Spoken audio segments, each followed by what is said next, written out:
Magandang araw! Magandang araw sa lahat. Good day, everyone!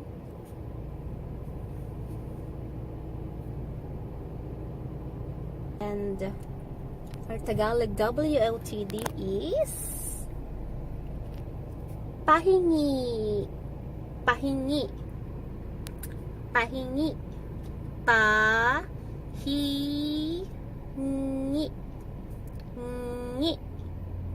Pahingi.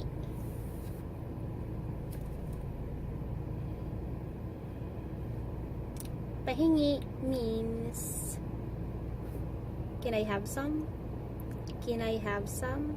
You know, if you're sitting next to someone eating, let's say she's eating a snack or she's having candy, and you wanna say, can I have some?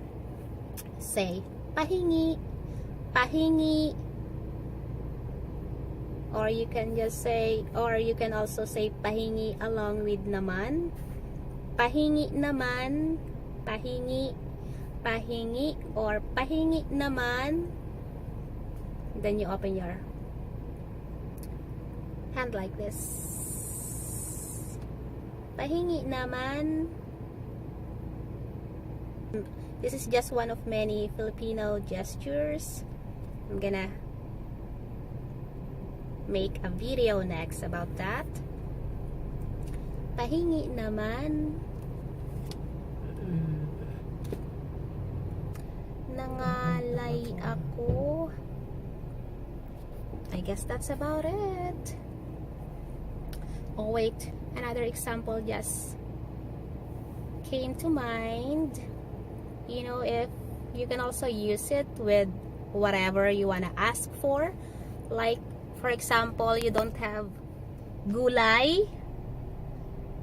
You don't have gulay to go along with your, let's say, sinigang or any dish.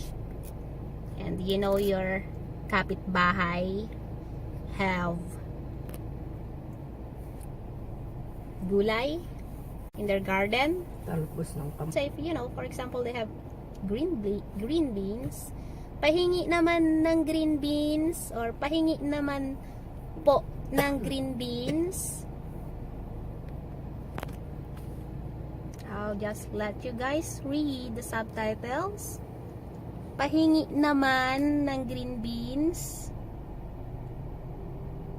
But if you wanna be more polite, let's say you're talking to a lolo or a lola, and they're in their, let's say, late 70s or 80s, and you wanna say, can I have green beans? Of course, you wanna be more polite and use po. Pahingi naman po ng green beans.